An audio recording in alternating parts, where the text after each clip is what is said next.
कोई आकिल न हो गाफिल, तुझे दुनिया से जाना है। तुझे एक दिन मोह अपना रब को सामने दिखाना है। तुझे एक दिन मोह अपना रब को सामने दिखाना है। कदम सुए मरकत नजर सुए दुनिया, किधर जाना है औ किधर देख रहा है। कोई जरा आकिल वाला जरा बुद्धिमान, তারা কোনো সময় আল্লাহর জিকির থেকে আল্লাহর স্মরণ থেকে গাফেল হয় না। তাদের রাত্র যায় তো আল্লাহর জিকিরে রাত্র কাটে, তাদের দিন যায় তো আল্লাহর জিকির আল্লাহর স্মরণে দিন কাটে। আল্লাহর স্মরণ থেকে গাফেল হয় না, কারণ যারা আল্লাহর স্মরণ থেকে গাফেল হয়ে যায় তারা ক্ষতিগ্রস্তদের অন্তর্ভুক্ত হয়ে যায়। কথা ঠিক কিনা? এজন্য ভাই সব সময় আল্লাহর স্মরণে রাখবা। আল্লাহর স্মরণ যার দিলের ভিতরে আছে, এই মানুষটা কোনো সময় কোনো অপকর্ম করতে পারে না, কারো প্রতি জুলুম করতে পারে না, কোনো অন্যায় কাজ করতে পারে না। আল্লাহর স্মরণ এই মানুষটারে সকল অপকর্ম থেকে সকল গুনাহের কাজ থেকে ধৈরা ধৈরা ফিরে রাখবো। আর আল্লাহর স্মরণ থাকার কারণে, আল্লাহর ভয় অন্তরে তাকওয়া থাকার কারণে বান্দা আল্লাহর কাছে অনেক দামি হয়ে যায়। বান্দার সব কাজ আল্লাহ তাআলার খুশির জন্য হয়। বান্দার চাকরি আল্লাহর খুশির জন্য করে, বান্দার ব্যবসা তো আল্লাহর খুশির জন্য করে, বান্দা খেত কামারি করে তো আল্লাহর খুশির জন্য করে। কই নেককার বান্দা মুমিন বান্দা দুনিয়াতে যত কাজ করে তো আল্লাহর খুশির জন্য করে।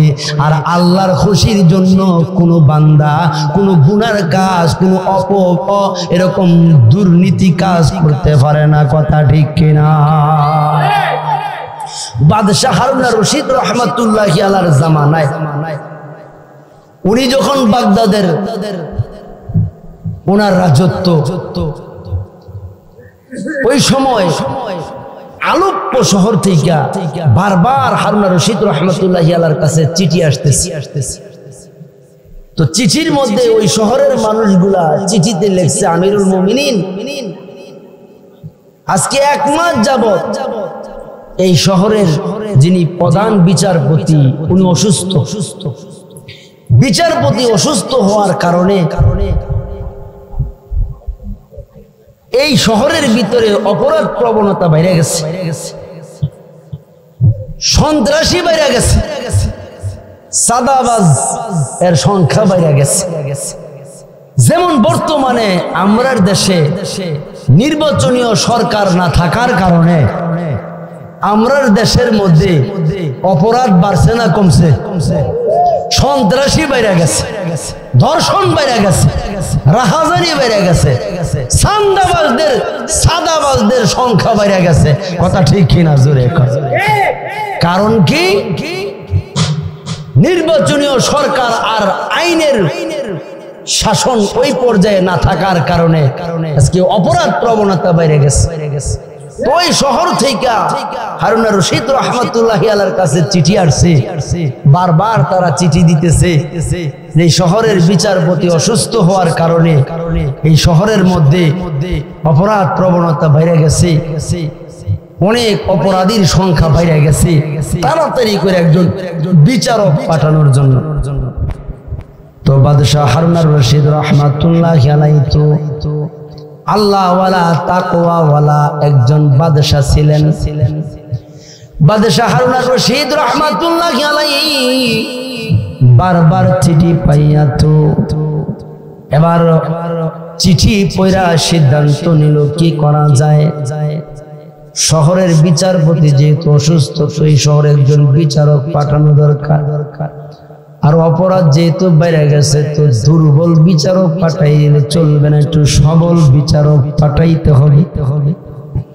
চৌখান একজন বুদ্ধিমান, বুদ্ধি সম্পন্ন একজন বিচারক পাঠাইতে হবে, যাতে করে তার বিচার ব্যবস্থার মাধ্যমে অপরাধ প্রবণতা কমাইতে পারে। চিন্তা কইরা বাদশাহ হারুন রশিদ রহমাতুল্লাহি আলাইহি ওই শহরের জন্য একজন বিচারক পাঠাইলেন। বিচারক ওই শহরে যাইয়া হাজির হয়ে গেছে। বিচারক যাইয়া বিচারকের আসনে বসে। বিচারক যাওয়ার কারণে লোকেরা, শহরের লোকেরা এবার বিচারক পাইয়া বড় খুশি। বিচারক যাওয়ার পরে তারা ওই বিচার কার্য শুরু হওয়ার আগেই একজন বৃদ্ধ মহিলাকে তারা আসামির কাঠগড়ায় আইনা আদালতে দাঁড় করাইছে।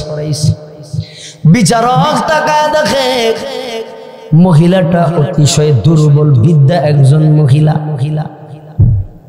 বিচারক ওই মহিলাটার দিকে তাকায় দেখে মহিলাটা একেবারে জীর্ণশীর্ণ দুর্বল একজন মহিলা, বৃদ্ধ মহিলা।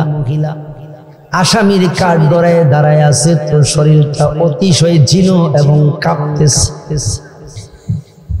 লোকেরা এই মহিলাকে আসামির কাঠগড়ায় দাঁড় করাইছে। বিচারক জিজ্ঞাসা করে, ও মহিলা, এই মহিলাকে যে আপনারা কাঠগড়ায় দাঁড় করাইছেন, বিচারকের কাঠগড়ায়, তো মহিলাটা, এই বৃদ্ধ মহিলাটার অপরাধ কি? কি অপরাধে তাকে এই বিচারে কাঠগড়ায় দাঁড় করানো হয়েছে? এবার লোকেরা কয়, বাদশাহর পক্ষ থেকে যে বিচারক গেছে, বিচারককে ডাক দিয়া কয়, এই মহিলাটা চুরি করছে, চুরিতে ধরা খাইছে, চুরি করতে যাইয়া হাতে নাতে ধরা খাইছে।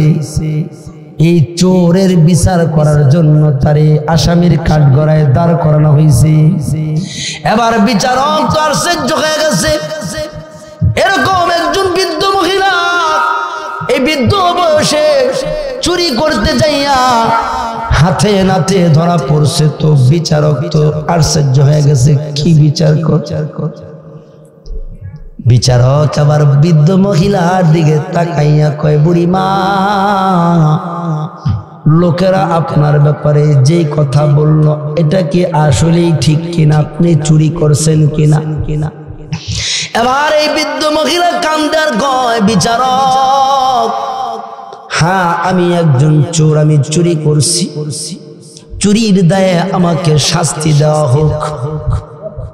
বৃদ্ধ মহিলার কথা শুই না বিচারক তো বুদ্ধিমান বিচারক, তাকওয়াওয়ালা আল্লাহওয়ালা বিচারক, মনের ভিতরে সন্দেহ চলে গেছে। মানুষ বিচার হইলে তো বিচারের জন্য ক্ষমা চায়, বিচারকের কাছে ক্ষমা চায়, আর বৃদ্ধ মহিলা কয় বিচার করার জন্য ব্যাপার কি? এবার হাকিম বিচারক ডাক দিয়া কয়, বুড়িমা, আপনি চুরি করছেন, তো কেন চুরি করছেন? আপনি এই বৃদ্ধ বয়সে, আপনার এই বৃদ্ধ বয়সে চুরি করার কি দরকার পড়লো? কেন আপনি চুরি করছেন? হাকিম যখন এই কথা জিজ্ঞাসা করে, তো জিজ্ঞাসা করতে দেরি ওই বৃদ্ধ মহিলাটা হাউমাউ করে কান্না শুরু করেছে। বিচারক ডাক দিয়া কয়, বুড়িমা,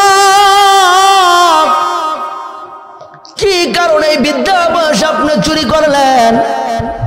এই কারণটা যদি আপনি বলতেন বড় খুশি। আবার ওই বৃদ্ধ মহিলা কান্দে আর কয়, হাকিম, আমার চুরি করার কোনো ইচ্ছাও ছিল না, আর আমি চোরের বংশের কোনো মানুষ না, আমার বংশ খুব ভালো, আমি বাধ্য হইলাম চুরি করার জন্য, রুটি চুরি করতে আমি বাধ্য হয়েছি। বলে কেন, কারণ কি? বুড়ি মা কান্দার কয়, হাকিম, আমার ঘরে ছোট ছোট এতিম দুইটা নাতি আছে, যাদের বাবা নাই, মাও নাই। এই এতিম মা হারা, বাবা হারা দুইটা এতিমকে আমি দীর্ঘদিন যাবৎ ভরণ পোষণ করতেছি। এদের খাবারের ব্যবস্থা করি, মানুষের বাড়িতে কাজ করে। আজকে 2 দিন হয়ে গেল কারো বাড়িতে আমি কোনো কাজ পাই না, তো এতিমদের মুখে কোনো খাবারও দিতে পারি। আমি বৃদ্ধ মানুষ, আমি নিজেও ক্ষুধার যন্ত্রণা সহ্য করতে পারি না। মানুষের ধারে ধারে, বাড়িতে বাড়িতে কাজ খুঁজি, কিন্তু কেউ আমাকে বৃদ্ধ হওয়ার কারণে কাজ দিতে চায় না। আমি যখন খালি হাতে বাড়ির ভিতরে ঢুকলাম, আমার এই যে মা হারা বাবা হারা এতিম দুইটা নাতনি দৌড়ায়া এসে আমারে জড়াইয়া ধরছে, ডাক দিয়া কয় দাদি আজকে 2 দিন যাবত কোনো খাবার আমাদেরকে দাও না। দাদু গো আমরা তো বড়ই কষ্ট হয় আমাদের ক্ষুধার যন্ত্রণা সহ্য করতে পারি না। ও দাদি আমাদেরকে কেন খাবার দাও না? কোথায় খাবার? আমাদেরকে খাবার দাও, খাবারের কষ্ট আর সহ্য করতে পারি। বুড়িমা ডাক দিয়া কয় হাকিম আমার বড় নাতিটা আমার মুখের দিকে তাকাইয়া কান্নার কয় দাদি আমাদের বাবায় যখন ছিল এমনও দেখছি রাত্র গভীর হয়ে গেছে, আমরা ঘুমায়া থাকতাম তো গভীর রাত্রে বাবায় বাড়িতে আসতো, বাবা আমাদের জন্য খাবার নিয়ে আসতো, তো আমাদেরকে ঘুম থেকে মাথার মধ্যে হাত বুলায়া বুলায়া সজাগ করতো, সজাগ কইরা বাবায় নিজের হাতে লোকমা তুলা তুলা আমাদেরকে খাওয়াইতো। বাবায় থাকতে একদিনও আমরা ক্ষুধায় কষ্ট করি নাই। বাবা যত রাত্রি বাড়িতে আসতো তো ঘুম থেকে সজাগ করে করে আমাদেরকে খানা খাওয়াইতো। মা থাকতে মা লোকমা করে করে আমাদের মুখে খানা তুলা দিত, খাইতে না চাইলো মা জোর করে আমাদেরকে খানা খাওয়াইতো। আজকে আমরা মা হারা বাবা হারা এতিম বলে 2 দিন পার হয়ে যায় কোনো খাবার আমরা খাইতে পারি। দাদি যদি খাবার দিতে না পারো তো আমাদের মা বাবা যেখানে চলে গেছে আমাদেরকেও সেখানে রাইখা বুড়ি ডাক দিয়া কয় হাকিম এই 2টা এতিম নাতি যখন আমার এই জড়ায় ধইরা খাবারের জন্য কান্না করতেছে আমি আর সহ্য করতে পারি নাই। সহ্য করতে না পারা নিরুপায় হইয়া আমি ওই রুটিওয়ালার দোকান থেকে রুটি চুরি করছি। হ্যাঁ আমি চোর, আপনি আপনার আদালতে আমার বিচার করেন। আমি চোর, আমার বিচার আপনি করেন। এবার হাকিম বিচারক ডাক দিয়া কয় এই চুরিটা তো মারাত্মক, এই অপরাধটা তো মারাত্মক অপরাধ, এই বিচার আজকে শেষ করা যাবে না, আগামীকাল আবার এই কোর্টে বিচার হবে। এই বৃদ্ধ মহিলার বিচার কঠিন বিচার হবে, বুড়া বয়সে কেন চুরি করলো। তবে উপস্থিত লোকদেরকে ডাক দেওয়া কয় আগামীকাল যখন এখানে কোর্ট বসবে, বিচার বসবে, তো অবশ্যই এই শহরের খাদ্য অধিদপ্তরের প্রধান যিনি ওনাকে উপস্থিত থাকতে হবে। এই শহরের প্রশাসনের প্রধান যিনি তিনাকেও বিচারে এখানে উপস্থিত থাকতে হবে। এই শহরের যারা ধনী ধনী মানুষ আছে তাদেরকেও এই বিচারের সময় উপস্থিত থাকা লাগবে। এই 3 দল মানুষের উপস্থিতিতে বৃদ্ধা মহিলার চুরির বিচার হবে। এই কথা বলে হাকিম যখন বিচার শেষ করে দিল, কোর্ট যখন শেষ করে দিল, লোকেরা যার যার বাড়িতে চলে গেছে। পরের দিন আবার নির্দিষ্ট টাইমে বিচারকের কাঠগড়ার মধ্যে ওই বৃদ্ধা মহিলাকে আইনা হাজির করা হয়েছে। বৃদ্ধা মহিলা আসামির কাঠগড়ায় দাঁড়াইয়া বিগ নজরে ওই হাকিমের দিকে বিচারকের দিকে তাকাই রইছে। কারণ বিচারক তো বলছে কঠিন বিচার হবে, না জানি কি বিচার হয়। এবার হাকিম দেখে যে খাদ্য অধিদপ্তরের প্রধান যিনি তিনি উপস্থিত আছে, প্রশাসনের প্রধান উপস্থিত আছে, সমাজের কিছু ধনী ধনী মানুষ যারা তারাও উপস্থিত আছে। এবার সকলের উপস্থিতিতে হাকিম বিচারক ডাক দিয়া কয়, জল্লাদ কোথায়? জল্লাদকে আনা হোক। তো জল্লাদ যিনি বিচার শাস্তি প্রয়োগ করে ওনাকেও আনা হইল। এবার সকলের উপস্থিতিতে বিচারক রায় প্রদান করতেছে। এ উপস্থিত জনগণেরা শোনো, এই বৃদ্ধা মহিলা এই রুটি চুরি করা এটা তো একটা অপরাধী। চুরির অপরাধে 80টা বেত্রাঘাত ধার্য করা হইল, 80টা বেত্রাঘাত করা হবে। আর 400 দিরহাম জরিফানা ধার্য করা হইল। 400 জরিফানা দিরহাম, 400 দিরহাম জরিমানা। এই বিচারের রায় শুইনা উপস্থিত যারা ছিল হতভম্ব হয়ে গেছে, অবাক হয়ে গেছে। বৃদ্ধা মহিলা চুরি করছে, তো এই চুরির জন্য 80টা বেত্রাঘাত এই বৃদ্ধা মহিলারে করা হবে। 400 দিরহাম জরিমানা ধার্য করা হয়েছে। বৃদ্ধা মহিলা অভাবী মহিলা, অভাবের কারণে গিয়ে চুরি করছে, আর ওনারে এত জরিমানা। এটা কেমন বিচারক আমিরুল মুমিনিন ফাটাইলো? এটা তো ভালো বিচারক পাঠাইছে না, ইনসাফওয়ালা বিচারক পাঠাইছে না, জালেম পাঠাইছে। উপস্থিত লোকেরা কয় এটা তো ইনসাফের বিচার হইল না, জুলুম হইল। এবার পরক্ষণে বিচারক ডাক দিয়া কয়, যিনি বিচারটা প্রয়োগ করে, শাস্তি প্রয়োগ করে, ওনারে ডাক দিয়া কয়, ও জল্লাদ এদিকে আসো। আমি যেহেতু আমিরুল মুমিনের পক্ষ থেকে খলিফা হইয়া ওনার প্রতিনিধি হইয়া এখানে আসছি, আলোক্য শহরে বিচারের কাজ করার জন্য আসছি। তো আমার হাতের মধ্যে 20টা বেত্রাঘাত করা হোক। এই বৃদ্ধা মহিলার যে 80টা বেত্রাঘাত ধার্য করা হয়েছে চুরির কারণে, এর 20টা আমার হাতে প্রয়োগ করা হোক, এতে যাতে কোনো প্রকার কার্পণ্য করা না হয়। বিচারক হিসাবে আমার যেন বেত্রাঘাত করার সময় কোনো প্রকার ছাড় না দেওয়া হয়। বিচারক জল্লাদের দিকে হাতটা বাড়ায় দিচ্ছে।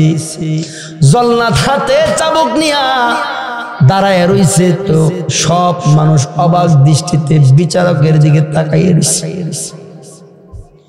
মানুষের ধারণা ছিল কি আরো দেখতেছে কি। বিচারক হাত বাড়ায় কয়, জল্লাদ তাড়াতাড়ি করে আমার হাতের মধ্যে 20টা বেত্রাঘাত করা হোক। তো জল্লাদ নিরুপায় হইয়া 20টা বেত্রাঘাত করছে। এবার বিচারক ডাক দিয়া কয়, এদেশের খাদ্য অধিদপ্তরের প্রধান যিনি, ওনার হাতেও 20টা বেত্রাঘাত করা হোক। তো ওনার হাতে 20টা বেত্রাঘাত করা হয়েছে। এবার এই শহরের প্রশাসনের প্রধান যিনি, ওনার হাতেও 20টা বেত্রাঘাত করা হয়েছে। এই দেশের ধনী ধনী মানুষ যাদের অর্থবিত্তের অভাব নাই, পয়সার অভাব নাই, তাদেরকেও দেখা 20টা বেত্রাঘাত তাদের হাতে করা হয়েছে। বিচারক ডাক দিয়া কয়, ও দেশের মানুষেরা, যেই দেশে ক্ষুধার্ত থাকার পরে বাধ্য হইয়া একজন বৃদ্ধ মহিলা বাধ্য হয়ে চুরি করার জন্য, এই দেশের মধ্যে এই বিচারক দিয়া, এই ধনী মানুষ দিয়া, এরকম প্রশাসনের দিয়া, খাদ্য অধিদপ্তরের মানুষ যারা প্রত্যেকেই তাদের দায়িত্বের ব্যাপারে গাফেল, দায়িত্ব তারা পুরা করে নাই, না হলে একজন বৃদ্ধ মহিলা কেন চুরি করতে যাবে? এজন্য তাদের হাতের মধ্যে বেত্রাঘাত করা হয়েছে। আর 400 দিরহাম যে জরিমানা ধার্য করা হইল, এই 400 দিরহামের ভিতরে যিনি বিচারক উনি ডাক দিয়া কয়, যেহেতু আমি খলিফার পক্ষ থেকে প্রতিনিধি হয়ে আসছি, তো আমি 400 দিরহামের মধ্যে 100 দিরহাম আমার পক্ষ থেকে দিয়ে দিলাম। আর খাদ্য অধিদপ্তরের প্রধান যিনি, উনি 100 দিব, যিনি বিচারক, যিনি প্রশাসনের প্রধান, ওনারে 100 দিরহাম ধার্য করা হয়েছে। সমাজে দেখা দেখা ধনী মানুষদেরকে 100 দিরহাম ধার্য করা হয়েছে। মোট 400 দিরহামের এই জরিফানা। এবার এই জরিফানাটা 20টা দিরহাম